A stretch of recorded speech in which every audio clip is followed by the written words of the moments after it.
like professionally under a certain coach following protocols are at a risk of injury. 1 second. Okay. Yeah.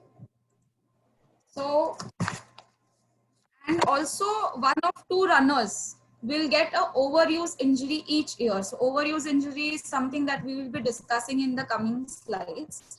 So that is why it is important to know about injuries. It is important to know how you can prevent them, and also important to know what to do when you get injured because of running. Okay. So there are broadly two types of injuries that come with running. One is an acute, that is while you are on the run, you fall, you have a sprain, you have a muscle pull, you have a muscle tear injury. So these are broadly the acute injuries that happen while you are on the run. The treatment, the prevention strategies, everything is different for the acute injuries. The second part of injuries, which is a major chunk of running injuries, is the chronic injuries, or we also call it the repetitive stress injuries. These happen when you are constantly doing a same activity over and over a prolonged period of time, and your musculoskeletal system is not strong enough to take that stress. That is when your body lands up in an injury, which is called as the chronic or the repetitive type of injury. So let us now talk about why do injuries occur in the first place. There are various factors. I'll take you in details through one by one. The first and most important factor for new runners, like somebody who has just begun running, is doing too much too soon. Now, what is too much too soon? So what happens, a runner has just started running, and he dramatically increases his mileage. Let's say I started running today and I enroll for a full marathon 3 months or 4 months down the line. That is a dramatic increase in mileage. I'm going to land up with an injury. So this too much, doing too much too soon, not allowing your body, your musculoskeletal system, to undergo the training that it needs, to give it the time that it needs, will land up in an injury which has happened because you overtrained your body. Okay, this doing this mileage building, excessive mileage building, puts up a lot of stress on your joints, on your ligaments. Your muscles get fatigued if you're not giving them enough time to relax in between. So that is what is called as too much too soon. Then coming to the second part, that is the repetitive stress. Now any sports is a stress activity, so but repetitive stress is when you are doing one particular type of movement time and time again. So if you're only running day in and day out, you wake up in the morning, you run, second day you wake up, you run, all 7 days of the week you are just running and doing no other exercise in between, this is what is called as a repetitive stress to the musculoskeletal system of your body, because there is only a certain group of muscles that is being engaged. There is a certain group of joints that is being loaded in the particular angle, the particular pressure. And over a period of time, these repetitive activities will land you up in one form of injury or another. Okay. The third causative factor is muscle imbalance. Now, muscle imbalance is something very technical that I has to talk about. So in certain people, so everybody differs in the way their musculoskeletal system is configured. Somebody might have a strong leg muscle, somebody might have strong shoulder muscle, somebody might have a good core. Everybody is different. So muscle imbalance, particularly when it comes to running, is that you may have a group of muscles such as your hamstrings. Hamstrings are the back of your thigh muscles. You may have tightness in those. You may have weakness in your quadriceps. You may have weakness in your glutes. Your calf muscles may be tight.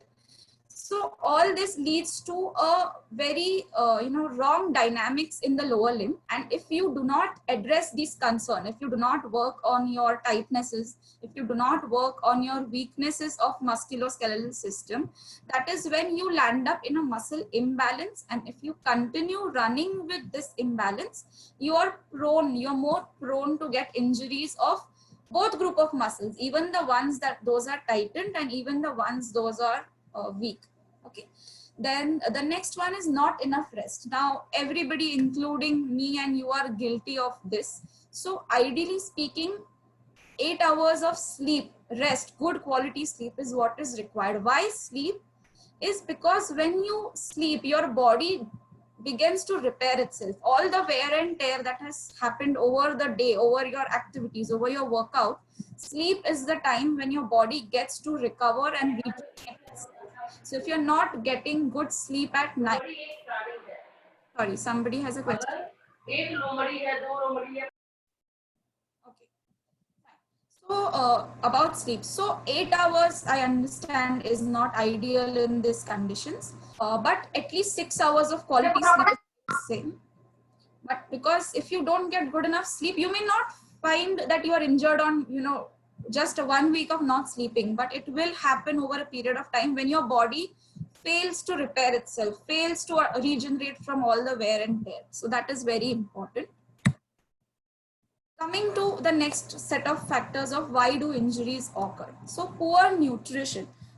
Indians, especially the vegetarian community here, is deficient in vitamin B12. Indians as a general are deficient in vitamin D. And over a period of time, after 40 years, 45 years, we are also deficient in calcium. These are studies done broadly over the population. And this is what is found. These three elements, that is vitamin D, vitamin B12, and calcium, are most important for a runner's health, because the musculoskeletal system, the functioning of the musculoskeletal system is dependent on these three elements, of course, along with a proper balanced diet. So poor nutrition may be one. So many a times I have had patients wherein there was an injury. We tried everything that, right from all the treatments, rehab, everything, but still the patient has had injury. That is when we look at nutrition part of it also. And then we come to know that, yes, this person is deficient in suppose vitamin D, then we have to give supplements of that. So it's better to take care of your nutritional needs if you are a recreational runner, if you are an active profession, if you're running professionally. So you need the correct nutrition. A nutritionist may be able to guide you better related to this aspect. Coming to one of the very, very important accessory or tool or need is of the runners is footwear. So improper footwear, I will discuss footwear in details in the next set of slides, but for now, just when I'm talking about prevention, is if you have a bad fitting shoe, you are going to land up in an injury. Okay, that's it for footwear for now. I'm going to talk in details about that later.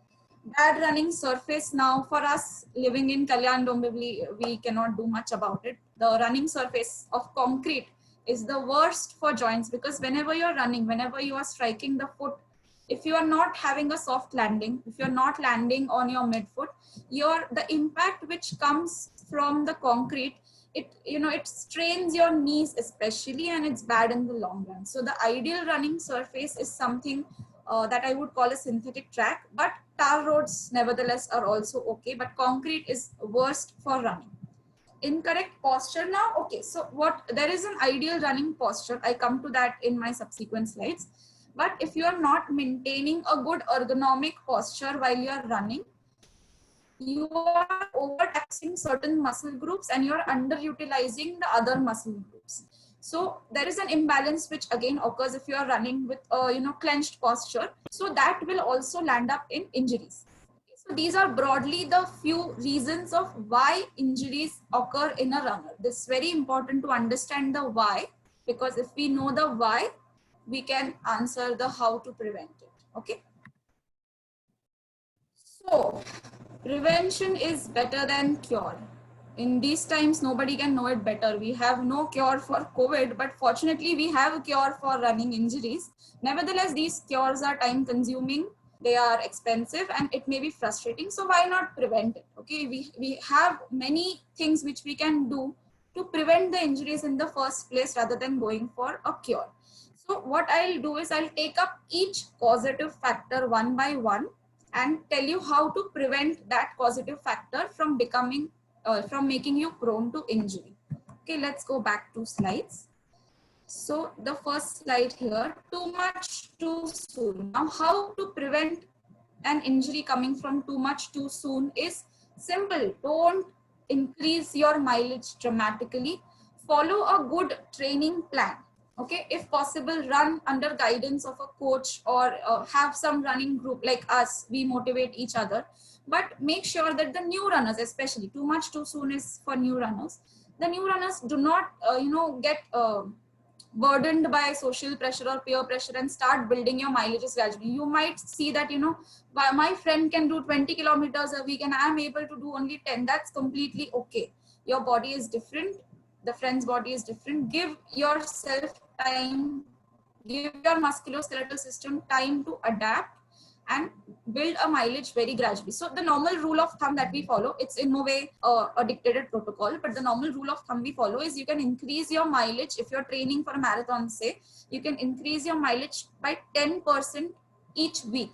So if I'm a runner and I am fairly into running, I have had a running experience previously, and now I am training for a marathon. So I can build my mileage by around 15% also, because I have previous running experience. Everything depends on your fitness level at that particular point of time. So the best guidance would be to listen to your body. Your body will give you signs if you're running too much, if you're running too less, you're not exhausted at all. So listen to your body, and ideal rule of thumb is 10 to 15% increase in mileage per week should be good. Coming to the second point, repetitive stress. So like we discussed, repetitive stress was because you were doing only running and nothing else.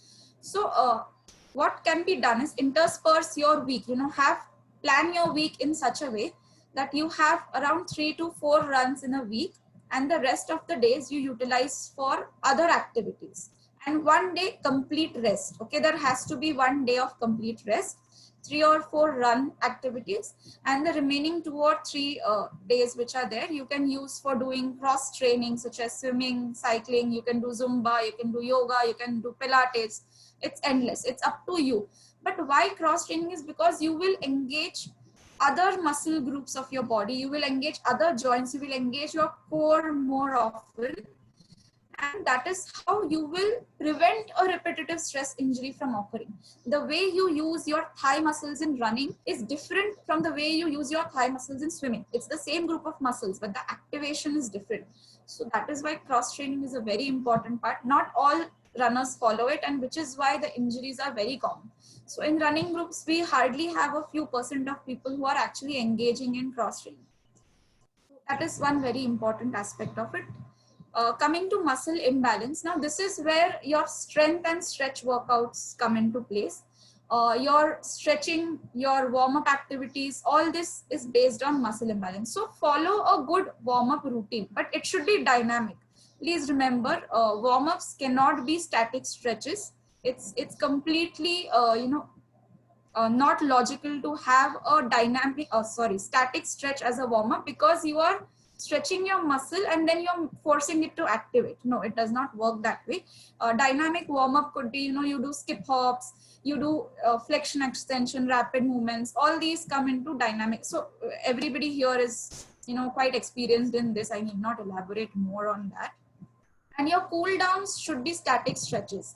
And how do you hold your stretches? At least for a count of 30 seconds for it to be effective. If your stretch is not, you're not holding your stretch till 30 seconds, you're just stretching and leaving, it does not have the desired impact, because your soft tissues will not stretch, the tensile, they'll not elongate that much unless you hold them. So follow that. And if you have a particular group of muscle which is tight, if you have a particular group of muscle which is weak, you need to focus more on that particular group to stretch out, to strengthen the muscle groups that are weak. So if you are training under a coach, your coach will be able to guide you if he sees that there are any muscle imbalances.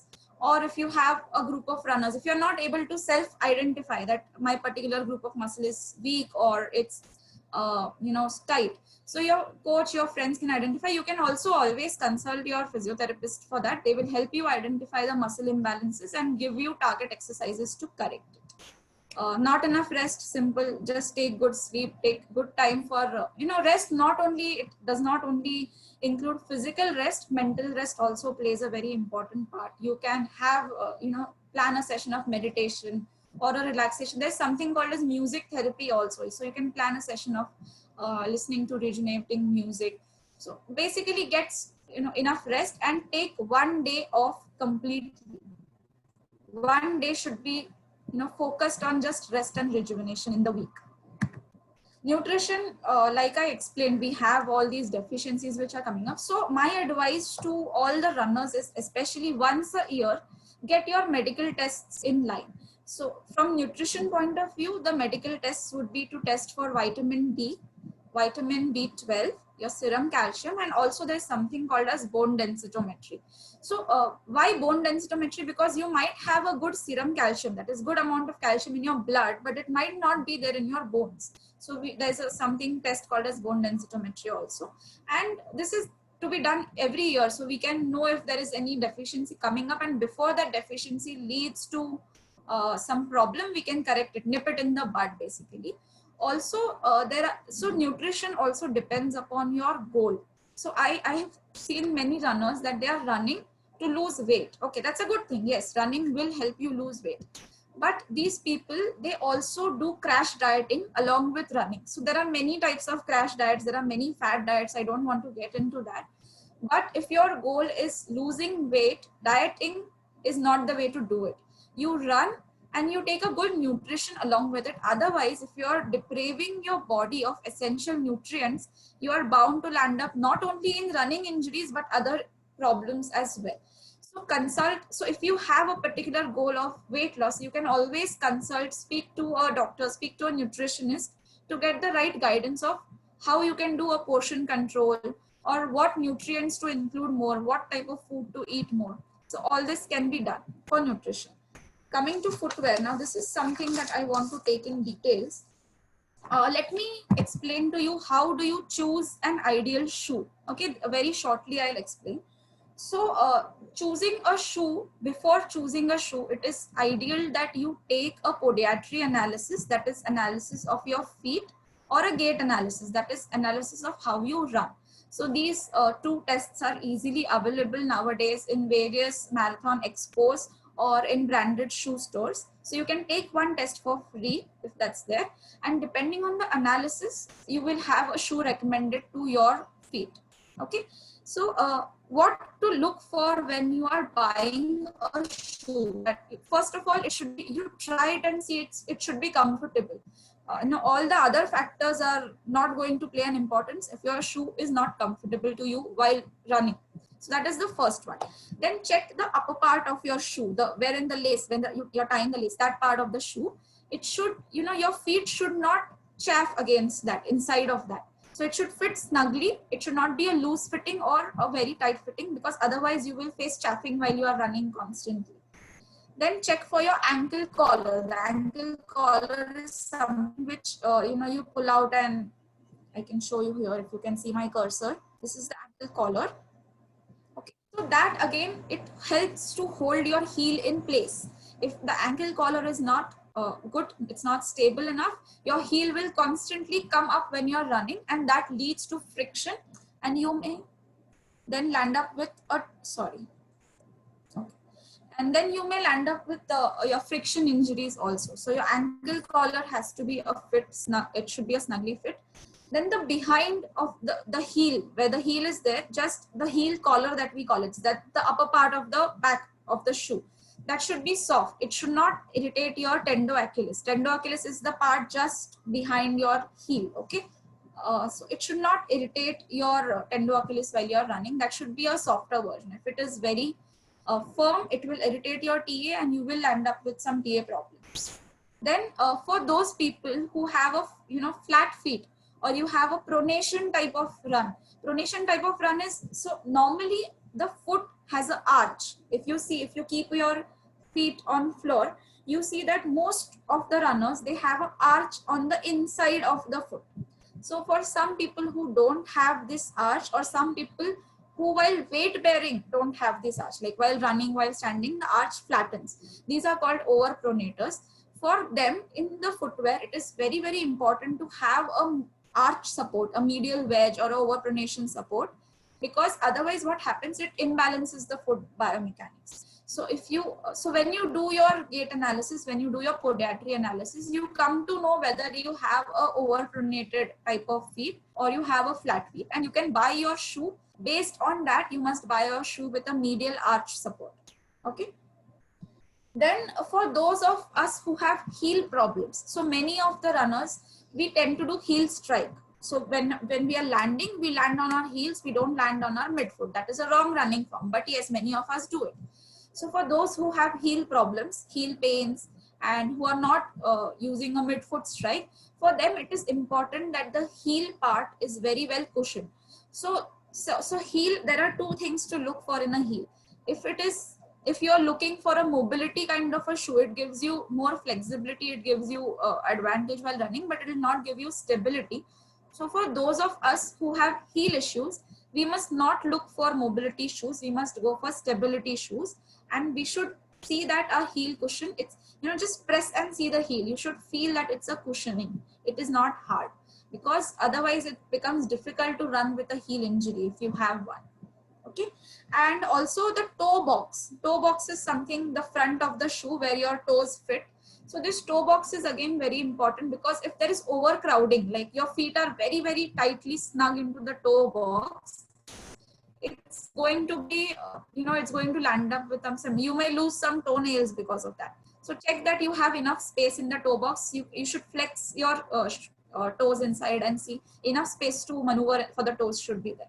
So that is all about the footwear that we have talked. If there are any questions related to footwear, I'm happy to take it now. You can put in the chat box, or we can discuss it at the end of the session also. Any questions for footwear is coming? Okay, fine.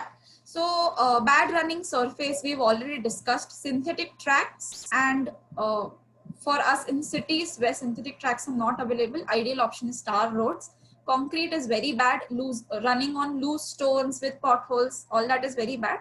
As far as possible, restrict your mileage on concrete roads. Whenever you are planning for a long run, say you want to cover a good mileage, you can plan your run in advance to a tar road, or you can go to a stadium which has synthetic tracks. You can practice there. It will be easy, especially for those of us who are overweight, whose weight is above the ideal BMI and just starting to run. Please make sure that you don't run too much on concrete surfaces. Otherwise, it will land up with very bad knee injuries or shin injuries. It's a very big cause of knee and shin injury. Okay. Then coming to incorrect posture. So posture is something that it comes with training. Not all of us can run with ideal posture, which is okay. But few things to remember while maintaining a good posture is your head should be straight. You should look forward. Your eyes should look forward. You should not look down anytime. Your shoulders should be relaxed. It should not be clenched tight while you're running. Keep your shoulders relaxed. It helps you in taking good, good breathing rhythm. If you have clenched shoulders, your breathing rhythm is not going to be good. So keep your shoulders relaxed. Your palms should move front and back while you're running in a natural rhythm. Don't move them necessarily. Okay, let them move in a natural rhythm. Just make sure that they're not going cross.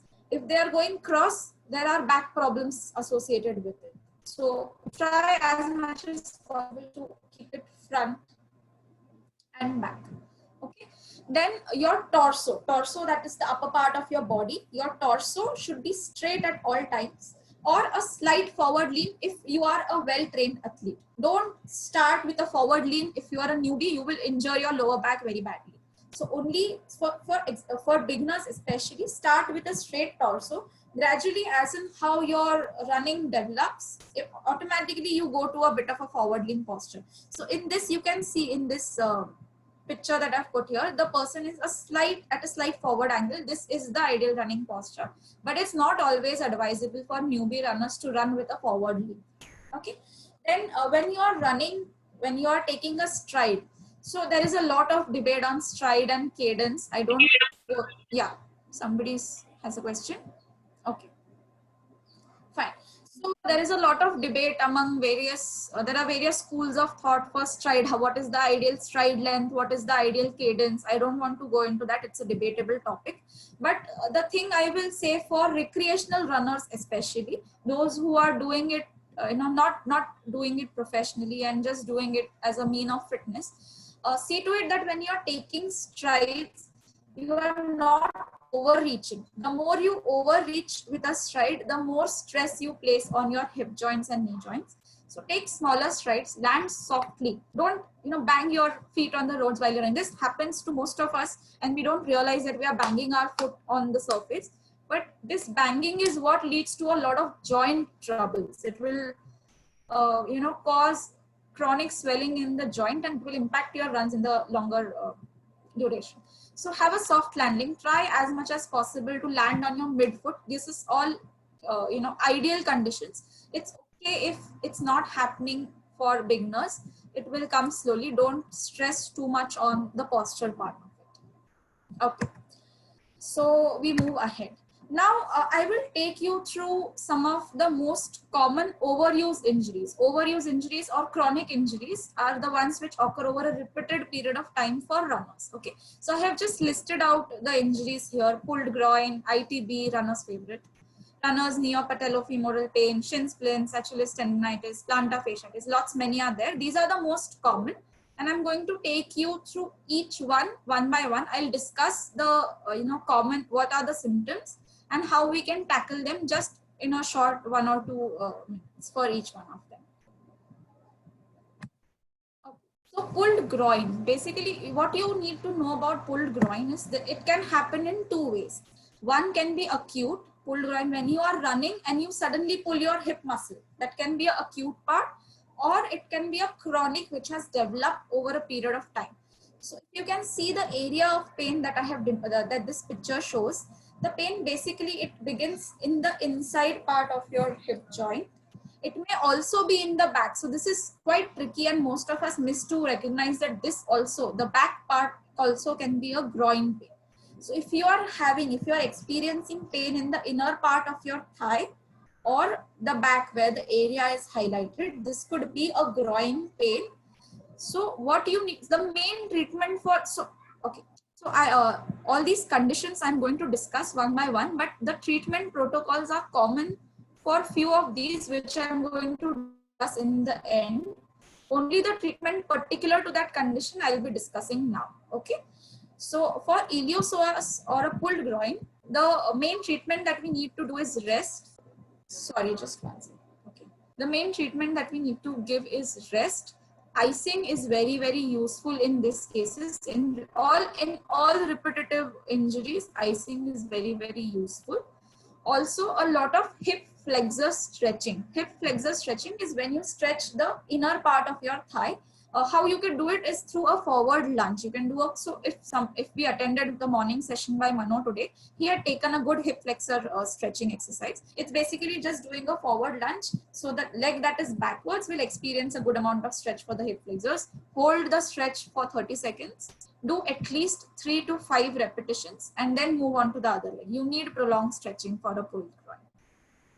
Okay. So moving on to the next. ITB syndrome. This is very, very notorious, very famous word in the runner's circle. So let me first clarify something. Iliotibial band, it's not a muscle, it's not a muscular injury. Iliotibial band is something, if you can see the cursor, it starts from above your hip joint. It's a connective tissue, it's a fascia. We call it a fascia in technical terms. So it starts from above your hip joint, goes all the way from the outer side of your leg and ends just into the knee. I would not call it above, just into the knee joint. Okay. So ITB syndrome happens when there is a repetitive hip flexion and knee flexion movement. Hip flexion means you're pulling your hip closer. Knee flexion means you're pulling your knee closer. With runners, this is what happens very, very commonly. Hip and knee flexion. It's a repetitive hip and knee flexion movement. Also, this happens in cyclists, those who are training on cycle, because it's a constant hip and knee flexion movement. So the site of pain for ITB syndrome or iliotibial band pain is the outer side of your knee. Okay, whenever you have a pain in the outer side of your knee, it is because you have an inflamed ITB. Climbing stairs up, down will be difficult. Sitting up, sitting down will be difficult. So basically, it's like it can be both. It can be acute also. It can be chronic also. Acute is when you are running and suddenly you pull your ITB. You will end up with the ITB syndrome. Chronic is which happens over a period of time. Now, this also happens when you have your abductor muscle weakness. Abductor muscles are a group of muscles which pull your leg to the side. Okay, they are called hip abductors.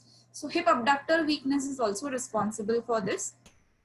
So when we know the cause, we have to treat it accordingly. So icing is standard. Icing is standard for all running injuries. Icing is standard. But along with icing, you need to stretch out the ITB. Now ITB stretch is something wherein you stand straight, you cross your feet, and then you stretch out on the either side for both. So I don't know how I can demonstrate it right now, but we can definitely do it sometime when we meet. So ITB stretching is something that has to be done after every run for those of us who are prone to developing ITB, and even for those who don't have that, it's a good stretch to carry out. Okay, and also strengthen your hip abductor muscles. How can you strengthen your hip abductor muscles is when you lie down on one side, raise the hip 90 degrees straight above, like you do a straight leg raise, similarly but lying sideways. That is how it's a hip abduction movement. You can use resistance bands, you can use weight cuffs, whatever equipments are available, but strengthen, engage your hip abductor muscles, strengthen them to tackle the ITB syndrome. Okay, moving ahead, runner's knee. So now, how many of you think that ITB is runner's knee?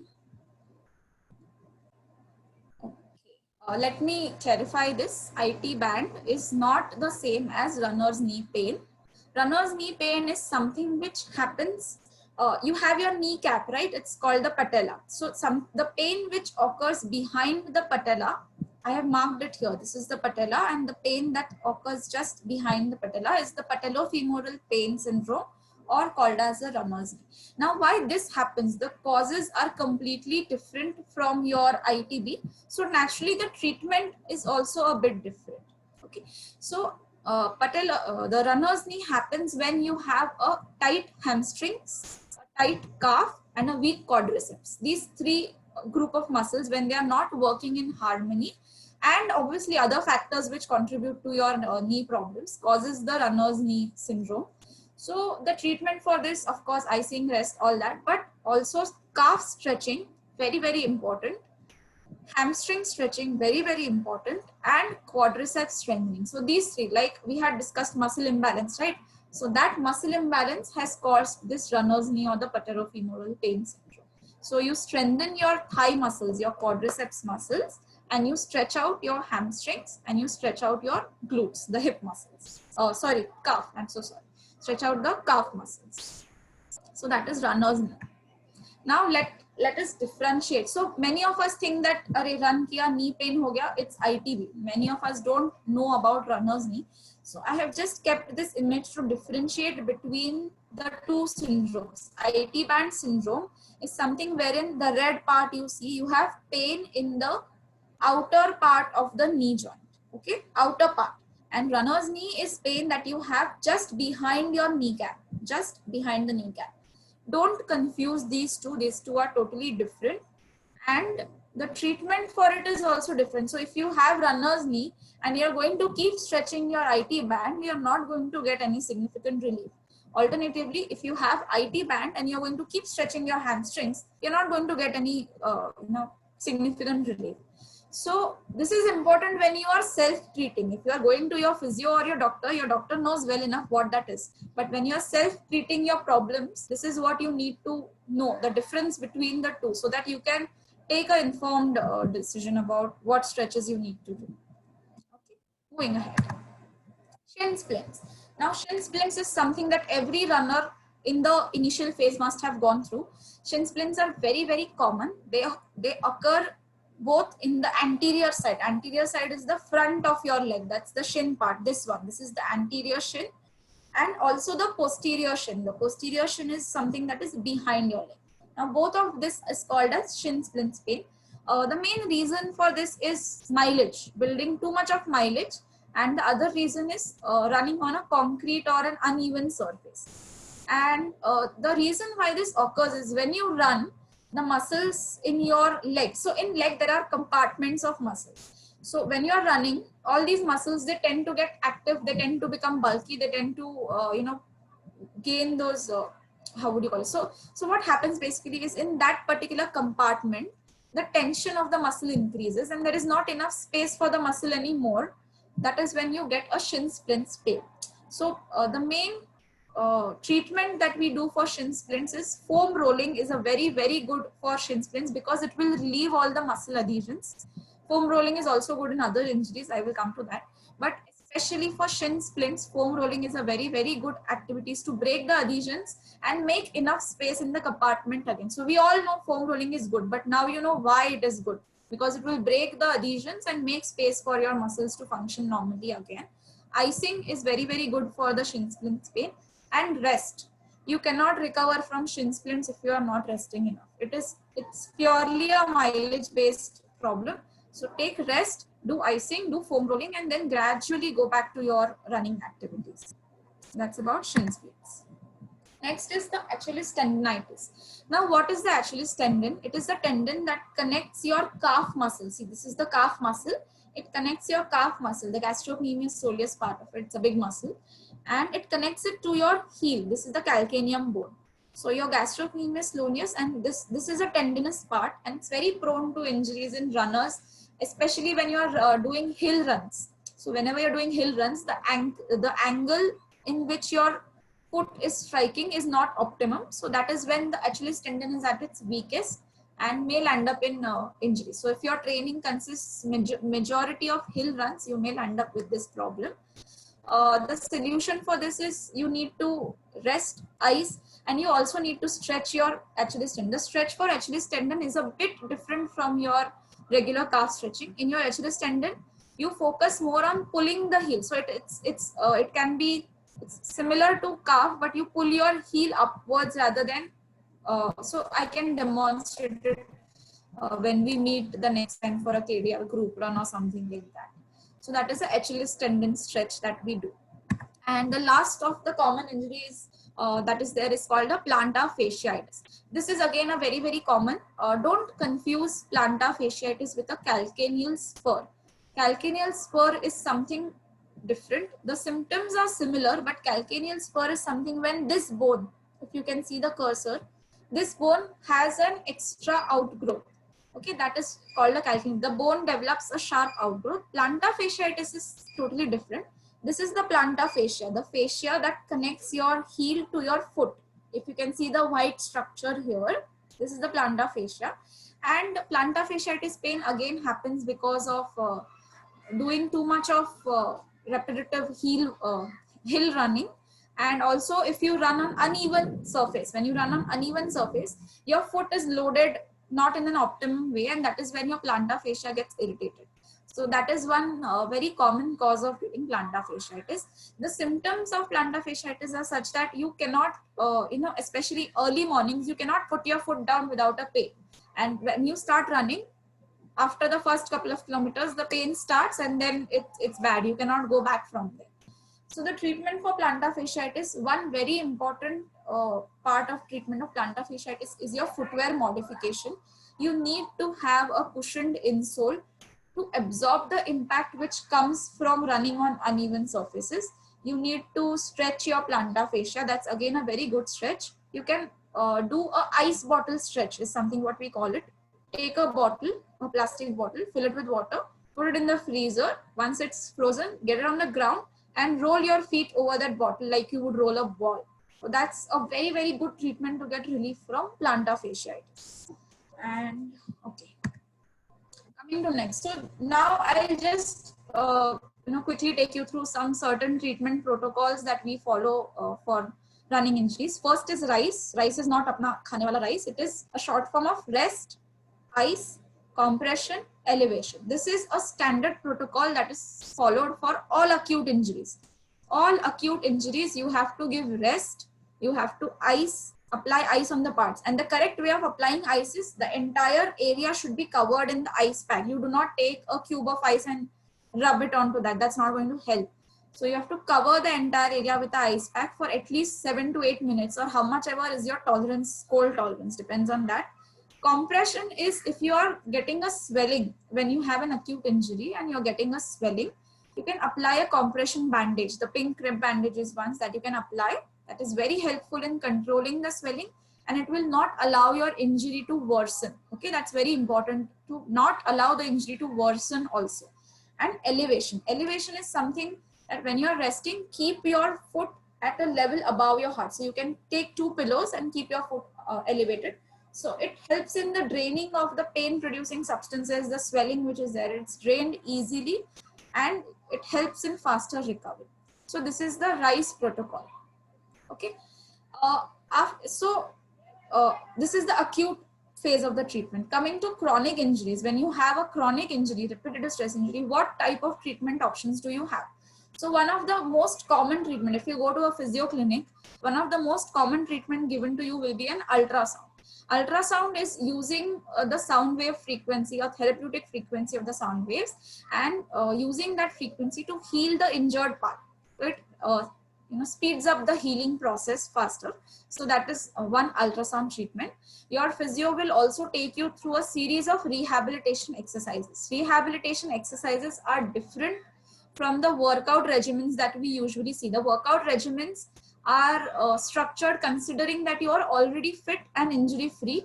Rehabilitation exercises are not like that. They are designed taking into fact that your particular part is injured, and we take the exercise in such a way that that part is protected and the surrounding areas are also activated. So that is a rehabilitation exercise. It's different for every injury, and you can have a physio guide you for a rehab program. Nutrition, I don't need to speak about it again. We've discussed it at length, but yes, we do treat nutritional problems also when we are tackling running injuries. It's very important. Modifying your running techniques. So if you see that most of the times, along with rehabilitation, we also encourage to have a good running program. So begin with a good warm up, have a good run. Don't always do speed workouts, or don't always do long runs. Intersperse, mix it, have a running plan. Train under a coach if possible. Take, you can also, if coaching is not possible, you can take some run. There are many running plans already available in various apps and all. So use those plans. Plan your runs. Don't just go out and run without any aim. So plan your runs. That will help you to avoid all the problems that come with overtraining. Okay. That is about running techniques. Cross training, again we discussed. So at least 2 or 3 days of the week you can devote to cross training. It can be anything that you enjoy: swimming, cycling, Zumba, Pilates, yoga, anything that you like. But cross training, you have to make it a part of your routine to engage the group of muscles which are not used while running, and to give engagement to the group of muscles in a different way which are used while running. So that is cross training. Footwear modification, I have already discussed at length. If your injury is happening because of a poor footwear, please get your podiatry analysis, please get your gait analysis done, and don't think while spending for footwear. It's the one important aid that is going to keep you running for years to come. And orthotic aids. So now you may be seeing, when you are running in events, various events, that many runners are having various fashion accessories, I can call them. So these orthotic aids are to be used only when prescribed by your doctor or a physiotherapist. Don't just, I'm having knee pain, I'll buy a kneecap and run with a kneecap. It doesn't work like that. You may be aggravating your injury more. So if you don't know that if your knee problem is because of a bursitis and you're running with a kneecap, it's going to add more inflammation and you're going to land up with a bigger problem. So orthotic aids such as insoles, heel cushions, knee bands, all these can be prescribed to enhance your recovery, enhance your performance, but when prescribed by a doctor or a physiotherapist. Okay. One big question: I am injured, I landed up with an injury, what next? How do you tackle it? So the basic thing I would tell anybody, if you are injured, try the RICE protocol. Apply ice, get good rest, apply compression, elevation. Try it out for 3 days. 3 days is the gold standard. But after 3 days, if the pain does not go or it worsens, it's time to see a doctor. Okay, 3 days is what we give usually for self-medication. I wouldn't call it self-medication, sorry. For self-treatment, don't take any medicines on your own. Don't self-medicate. You may be popping painkillers. They are reducing your pain, but they are doing nothing for your injury. Okay, injury healing and pain is 2 different treatments in all. So for the first 3 days, just give good rest, take ice compression and elevation and see if things are beginning to look better. You can slowly begin your workout regimen again. If things are not getting to not looking better, then you must consult your doctor and go along with the medical advice that is given. If you have a race coming up and you have been preparing for months and suddenly you got injured and you have a race coming up in the next couple of months, say what to do. This is the time when professional advice would be golden for you. Don't attempt to run a race with an injury. You might run the race, but you will land up in a bigger problem in the years to come. So racing with an injury. Now, this is again a very important topic. I want to highlight some important points here. You may have seen various runners running with various colorful tapes, stuck to their calf, stuck to their knee and other places. So that is something which is called as kinesiotaping. This is a advanced technique which has come recently. So if you've been training for a race, you landed up with an injury, but you are still in the rehabilitation phase of your injury and you don't want to miss the race. The kinesiotaping is a cheat solution that we can give you for that one particular time. It's not a replacement to your rehabilitation. It is just a cheat mechanism. Don't ever apply kinesiotapes on yourself. You will not know the correct techniques how to apply, and it will just be a showpiece. It will just be a fashion accessory. There is a particular way of applying kinesiotaping to aid for optimum muscles. So it protects your injured muscles, it protects your injured ligaments, it gives protection and support to your joints if done appropriately. So yes, you can race with an injury. It's not recommended, but if it's an important race and you want to run, you can run, but consult your physiotherapist for kinesiotaping before attempting to race with an injury. Rehabilitation is specific for each particular problem. I discussed briefly what rehabilitation we will do in case of certain injuries, but it depends on case to case. It depends on personal evaluation. Do not ever start running from an injury without taking a rehabilitation program. You may feel that, my pain has gone, I can run, but you will only land up in problems if you do not undergo the rehabilitation program and begin your run. So in the long term, rehabilitation of your injured part is what is going to protect it. It's what's going to strengthen it and keep you injury free over a longer period of time. So whenever any injuries are happening, please undergo a rehabilitation program. Okay, so that brings me to the end of this, and I'm open for questions now. You can ask any questions if you have. You can put it in the chat box, or you can unmute yourself and ask me. Dara, can I go first? Venkat here. A lot of Yes. Hello. Dara, you explained it very clear and crisp. Thank you so much. But my question is, Yes. you mentioned about the selection of the shoes to undergo with the gait test. Yeah. We have been running and we now quite comfortable with the shoes which you choose, but still you recommend to go to the gait test and select the shoes? So what can be done? If you're comfortable with a particular brand of shoes, your feet have adjusted to that particular shoes, so you can continue running with it. Only a problem if you find that your shoes is not comfortable, you're finding landing up yourself with some pain, injury, I would advise to go for a gait test. If you're buying new shoes, new model of shoes, and a gait test is available, podiatry assessment is available, please do it. It's it will help you choose your footwear better.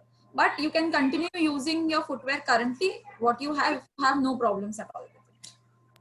Thank you so much, Dara. So my last and question is, yeah, you mentioned about having a good nutrition, right?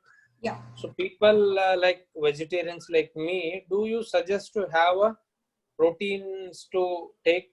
Yeah, so this is a very important question. Yes, if you are a runner who is putting in good amount of mileage every week, and if you are a vegetarian, you're not getting enough protein in your diet. So vegetarians also can have protein in their diet sources from pulses and all, but it's a very small percentage of protein that's required. So yes, I do recommend you can opt for the whey protein supplements that are there, but provided you do not have any kidney issues, because whey protein is hard to filter out. And for some people, it may land up in kidney issues if you're not drinking plenty of water along with it. If you're not having a very active lifestyle and you're just taking whey protein supplements, it's not recommended. But if you are having a good mileage, if you're having a good workout every week, you're drinking plenty of water, you do not suffer from any previous kidney ailments, yes, I recommend to have protein supplements for you. But take advice from your doctor before you choose to opt for protein supplements. Hi, Dara. Hi, Dara. This is Venkat. Yes. Venkat, just a minute. Venkat, just a minute. Suraj, there are many questions. So if you can go through the questions so that the people won't rush. So you can go to the chat, ask the questions, and Dhara can answer it. I am not able to see chat. So okay, maybe Suraj can read it. Yeah, I'll Suraj can read it. Yeah. So, Dara, can I ask my question? Yes, go ahead. Okay, so is there any separate treatment for the calcaneal spur? Because I think I am suffering from a calcaneal spur. It's more than a plantar. I think mine is a calcaneal spur. So plantar, I know that it can get treated by rolling my legs, feet over a golf ball or icing or whatever. But the calcaneal spur is still insistent. So is there any special treatment for that? Let me come to that. For calcaneal spur, a lot of the treatment depends on your X-ray findings. On your X-ray findings, we can see the degree of sharpness, the position of the spur. Understand one thing, that the spur is not going to go away by any medications or physiotherapy. We can just give you relief. The spur can only be trimmed off with a surgery, and surgery is the last step of calcaneal spur treatment. There are a lot of treatment options prior to that. These treatment options are, you have special heel cushions for calcaneal spur. That is a very good option for that. If with physio, ultrasound, laser and heel cushions, it still does not subside, you have to take injections. These are steroid injections. Again, we don't recommend it to try it out very soon. Take a proper physio treatment, take sessions of ultrasound, take sessions of cryotherapy. You can even opt for laser treatment if that's available at your physio, and it still does not subside with all that. So the spur is not going to go away, but the pain, the inflammation is going to go away with these treatments. And if it does not go away, still we have to inject a hydrocortisone. A hydrocortisone will take care of your calcaneal spur for at least 2 to 3 years, but it may recur depending on how much you stress your ankle. So calcaneal spur is something very notorious. It's something that I would call it a very bad injury to have. It's not an injury, but it's something very bad when it happens to a runner, because there is no 100% foolproof treatment for a calcaneal spur apart from a surgery. I hope it would answer your question. Okay. Yeah, I'll read out the next question, Dhara. It's a question from Shrikant. Yeah. So his question is, apart from diet, we also need supplement to fill the nutrition gap. Do we also need the supplement for filling the nutrition gap? Yeah, so this is something that is already asked by Vinod, but I assume he is not talking only about protein supplements. There are various other amino acids and all such kind of things coming. So my advice is, do not take supplements unless and until you are seeking advice from a doctor. Sometimes supplements do more harm than good.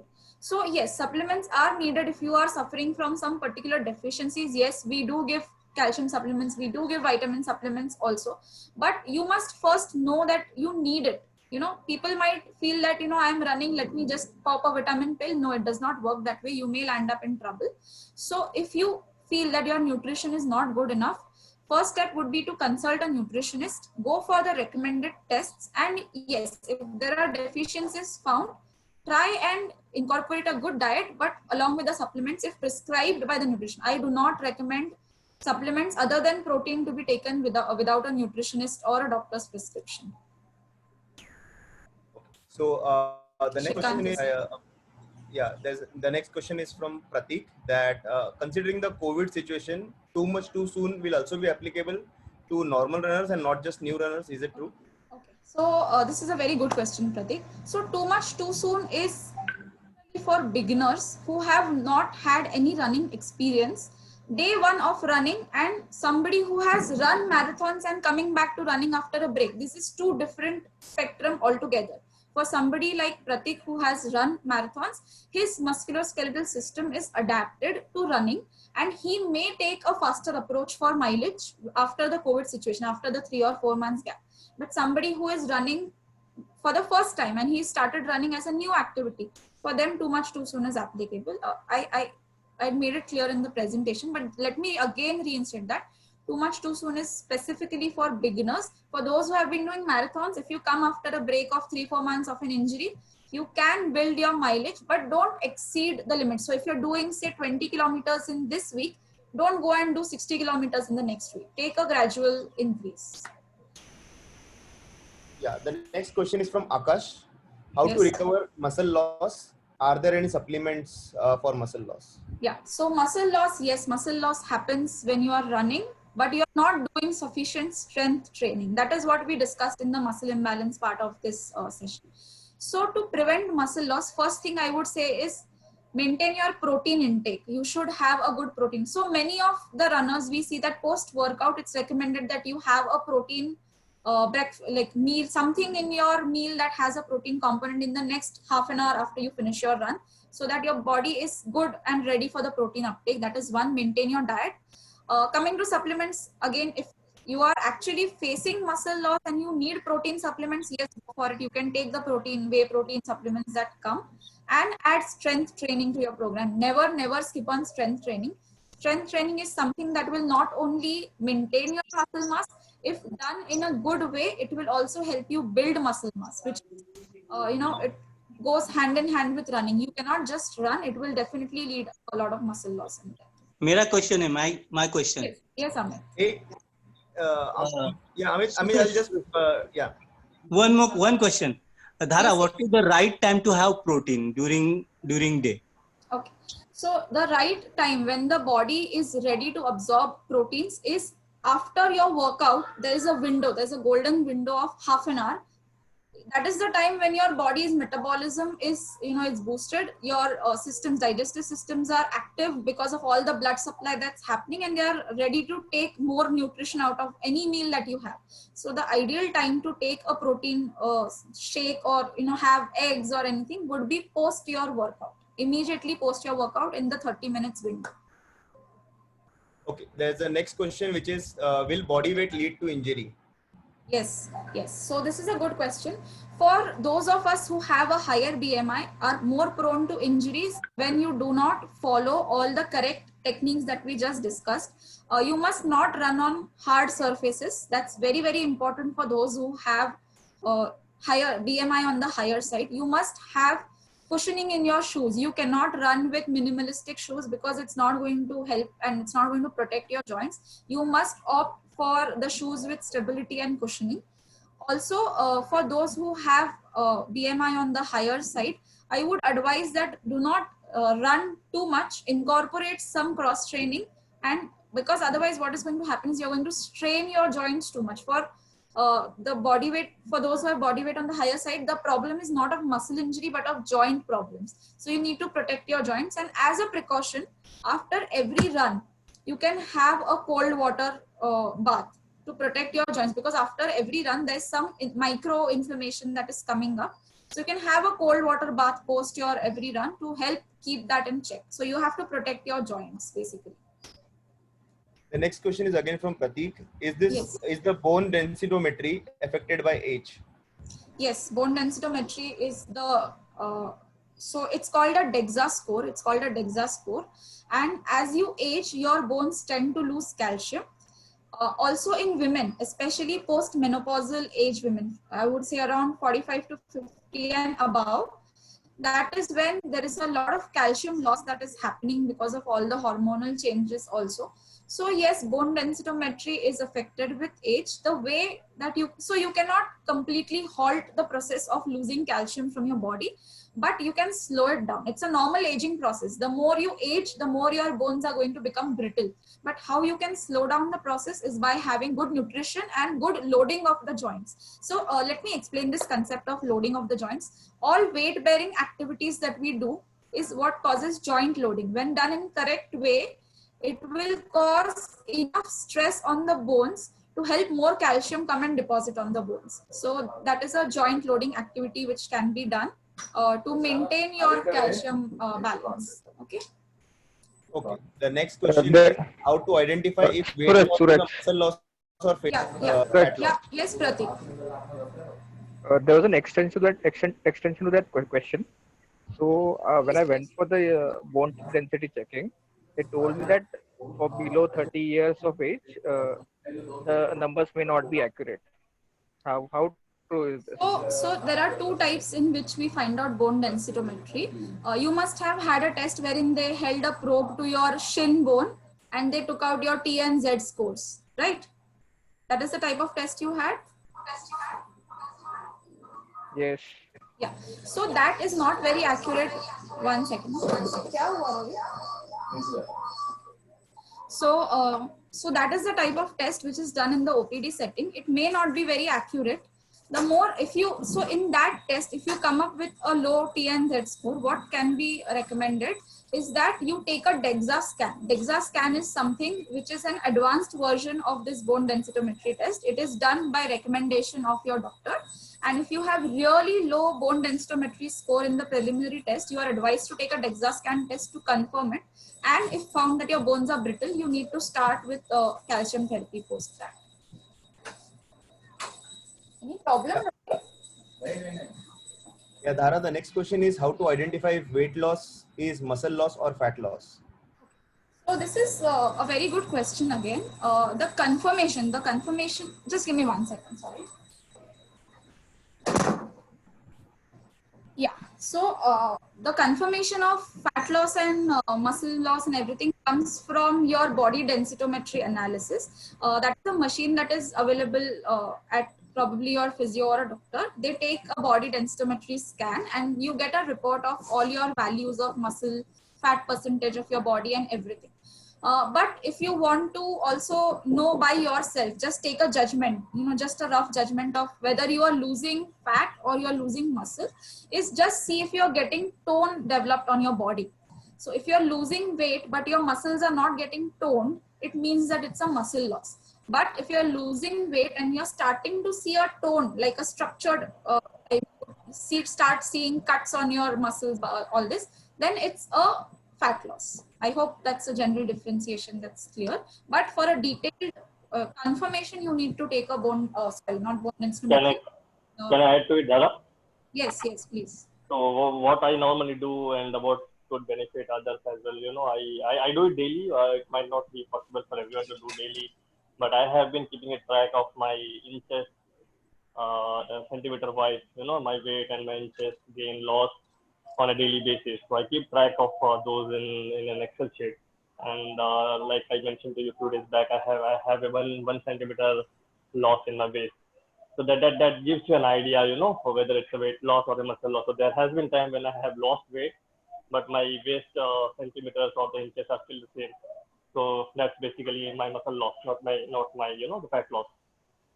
So that's a very good way to understand whether it's a muscle loss or a fat loss. The next question is, what are the precautions a runner should take who has lower back pain? Okay, yeah, this is again a very, very good question. Many of us who are in the age group 45 and above, or the ones who are constantly working in front of computers, have a tight lower back. And when you run, you're not able to effectively maintain a good, sorry, excuse me.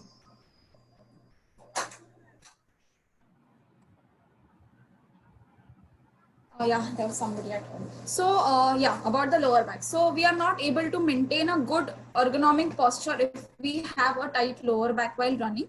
So for somebody with a lower back pain, first get it evaluated. What is the source of pain? There can be n number of sources of the lower back pain. It can be a tight lower back. It can be that you have startings of a disc prolapse. It can be that you have a nerve compression. Many factors to it. Get the cause identified.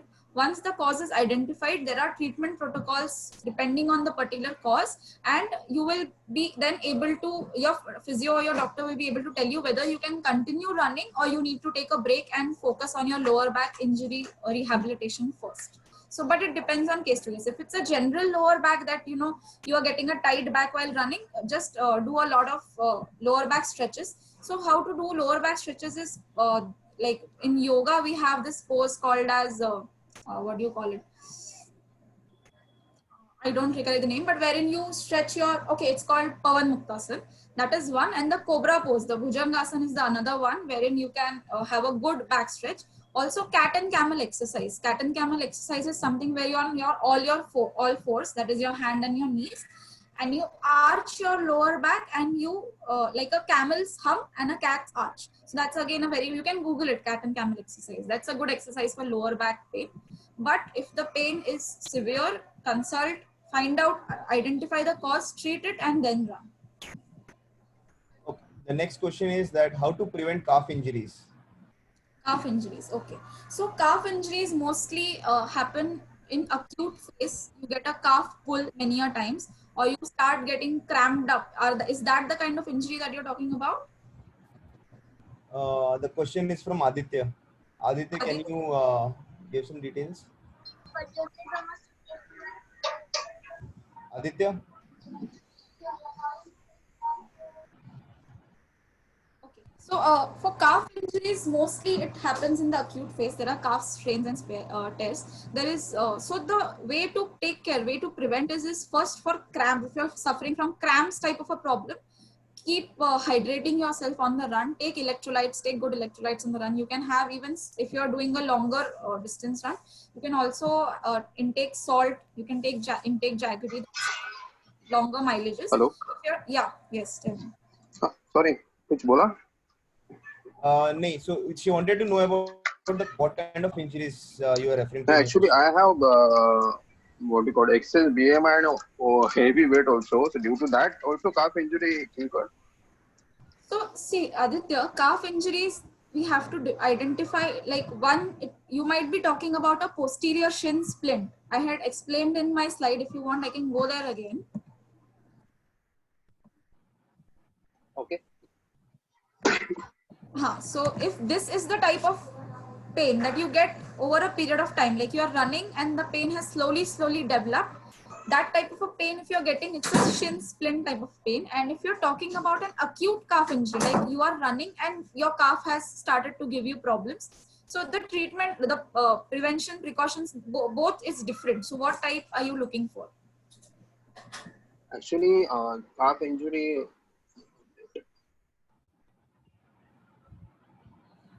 Yes, Aditya, go ahead. Some disturbances there. Okay, let me explain a bit about both. So if it's a calf problem in the acute stage, like you are on the run and you feel that you have a pulled calf, or you have started to get cramps in your muscle, for such kind of instances, if you have a pulled calf, stop your run, do a bit of stretching, do a bit of relaxing, keep your hydration optimum, and see if you can run further. That's for the acute state. If you have sprained or strained the calf, you need to stop your run. You need to evaluate if it's a serious injury. And if it's a serious, stop your run, ice, apply any release spray or something, whatever is available, take rest and follow the acute injury protocol. If you're talking about a chronic more kind of a problem that happens over a period of time, you're getting calf pain, it could be a posterior shin splint, or it could be that your calf muscle is weak and is not able to take the required stress that comes with running. So in such case, what you need to do is foam rolling is a very, very good treatment for shin splints of the calf, like the posterior shin splints. And you can also do calf stretching. You can do TA stretching. How to do that is, calf stretching. It can be done with, there are a lot of ways of calf stretching. It all depends on what is your comfortability level. And you can also do a bit of toe standing. Toe standing is what engages your gastrocnemius muscle and helps get it ready in the longer run for more and more stress activity. So toe standing, toe walking, it's a good exercise for those who have calf problems. I hope I'm able to answer your query. The next question is from Ajit sir. He wants to know something about barefoot running. Okay, barefoot running. Yes, Ajit sir, good point. Barefoot running is, if you are doing it on a good surface, you get more mobility in your foot and ankle musculature to give you the optimum. See, man was not born with a shoe. The natural body mechanics is such that you need mobility in your fingers, you need mobility in your ankle joint. There is a foot pronation, supination that occurs with running. So it's a good activity. But when we come to the cities, our roads are not good enough. We have n number of obstacles which hit us on the road. So we need to protect our feet from all these obstacles.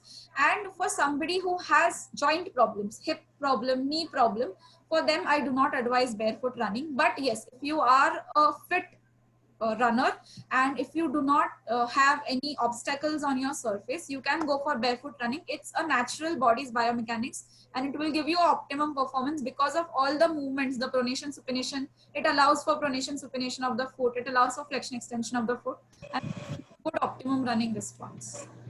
Hello, Dara. Yes, Amol. Amol, one thing regarding barefoot running. Yes. It's a natural running, as you said, it's right. But do think in your mind that whatever you are giving best performance shoes, don't give it in barefoot. Yeah. So, Amol, that is because when we are running on concrete surfaces and we are running on roads. So barefoot running is not ideally suitable for running in city roads that are, so if you're, there's a lot of difference when it comes to that. So it's particular individual's choice. If that individual is comfortable with barefoot running and no joint problems, go for barefoot running. But my advice, my recommendation is to have good footwear because it will protect your joints in the longer run. Okay. Thanks, Sudhara. The next question is from Shrikant. He has left knee pain, which is more like a irritation, doesn't hurt running, but irritates when he is not running. So what may be the reason? Okay. Shrikant, so what is the area of your pain and how long has it been? Shrikant is not online right now, but even I had a similar situation with the ITB region where it doesn't or it did not irritate during running, but irritated when we are not running. Yeah, it does after. So ITB is notorious for that. It may not come up while running, but it may trouble you after your run is finished, when you are walking up the stairs, when you're walking down the stairs, when you're sitting and getting up from that point. So all this ITB pain, what you need to do for ITB is first you need to do a lot of icing. Icing is what helps the inflammation in the iliotibial band to settle down. Icing, you can also apply over-the-counter ointments, the pain relief ones, to give you good pain relief. And you need to stretch your ITB. ITB stretches are very, very important. It's a very simple stretch. Just cross your feet, bend down and turn to the opposite side to stretch the ITB. Do it for both this. So, and it will resolve over a period of time. If it does not, if you're doing all this and the pain does not subside or worsen, you need to see a doctor then. But for ITB, generally it subsides with icing, rest, and doing the stretches. Sometimes if you can tolerate foam rolling for ITB, that can also be done. But foam rolling for ITB is very tricky, and for some people it irritates the band more. So I personally don't advise foam rolling for ITB, but it can be done. The next question is again from Ajit sir. What is cupping therapy? Sorry? Cupping therapy. What is cupping therapy? Yes. Okay. So cupping therapy is something new that has come up in the field of physiotherapy. Cupping therapy is what we use to treat muscles that have been, having problems, a variety of problems. There can be muscular tightness, which is coming up. There is internal swelling that is coming up around the muscle. So what we do is basically it's a plastic cup kind of a thing. We apply it onto the muscle and it creates a vacuum kind of a thing. It's a negative pressure therapy, like a suction kind of a thing. It happens. And what happens with cupping is that because of that suction, there are micro traumas which are happening in the muscle. So we are inducing micro trauma to the muscle, and by inducing this micro trauma, we are increasing the blood circulation in that particular area. So remember, if anything in our body has to heal, it has to have a good blood supply. So by cupping therapy, what we are doing is we are purposefully causing a micro injury to the muscle in order that more blood flow comes to the muscle and it repairs it, heals itself. So it can be done for muscular tightness. It can be done for your spasms or any muscle problems that you're having. The next question is a bit generic, that in recovery, why don't people give attention to recovery? Why don't people give attention to recovery? Abhi, that depends on person to person. Someone might not want to take time for recovery and just go ahead with his training plan or his goal that has been set up. And some might, it may be a peer pressure that I want to do this much. I mean, that can be a lot of reasons of why not focusing. There is not enough there is not being enough highlighting done in the runners groups also that recovery is important. There are so many challenges which go about that, do this, do that, but they don't give a challenge for recovery. So that I think may be one of the reasons why recovery is underrated, but it is very, very important if you want to see yourself running for the years to come. Next question is, if somebody has a medical history like a cancer, then can that person run for 5 kilometers without any experience? Yes, if somebody has, so I've personally rehabilitated patients with cancer. I've even had a patient with a bypass surgery run a 5 kilometer run. So yes, you can do that, but that depends on the fitness level of the patient. So if a person is a cancer survivor and he or she has completed his therapy, chemotherapy cycles, the hormonal therapy, what the treatment is going on, but if the person is physically fit, his blood work is normal, and the person is not breathless while walking, you can train that person to run, to exercise. In fact, we encourage cancer survivors, we encourage people who have undergone surgeries to take up activities. It may not be a 5 kilometer run, it can be as short as a 2 kilometer run, but that's a start. It's a start somewhere. So yes, these patients can also run. No worries, no problem at all. Just start under medical supervision. That's it. Yes. The next question is, do you recommend multivitamin tabs after a certain age? No, I don't recommend taking multivitamin tablets after a certain age unless and until you have nutritional deficiencies identified in your blood workup and it's recommended by a doctor. So there have been... Yes, Manu? Okay. So there have been instances when people have been popping multivitamin tablets and they have gained weight. They have landed up with kidney problems, and also there has been incidences of vitamin D toxicity. So many a times what happens, runners pop calcium and vitamin D tablets, and that person may not have the deficiency, or the deficiency may have been corrected and the person is still continuing taking that supplement. It may lead to a toxicity. So vitamins, the water soluble ones, they are not, it's not, the toxicity is not that much. But yes, it can cause problems in the long run, especially with weight gain, bloating. You may have a lot of, non-ideal, the mass gain may happen because of multivitamins. So take it with recommendation from your doctor, not blindly. Next question is from Piyush, that does weight plays an important role as he lands into knee, calf and foot injury every now and then? Is it because of the weight or any other issues? His weight has been steady for a longer period of time. Okay, so weight can be one of the things, but along with weight, like we discussed, there are many problems which can be causing repetitive injuries to you. So you need to identify what particular reason, apart from, so there are many people who are overweight and they are running injury free. So it's not that everybody who has a higher BMI will land up in an injury. No, it's not like that. You need to identify what is the particular. So we discussed what are the causes which can cause an injury. So just evaluate if you are having any of those and then correct those causes. But weight is one of the factors, not necessary that because of heavy weight you may land up in injury every now and then.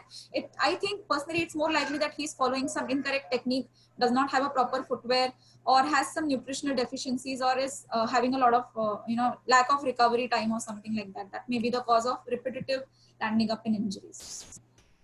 The last three questions. What precautions one need to take if someone has undergone a cervical spine surgery?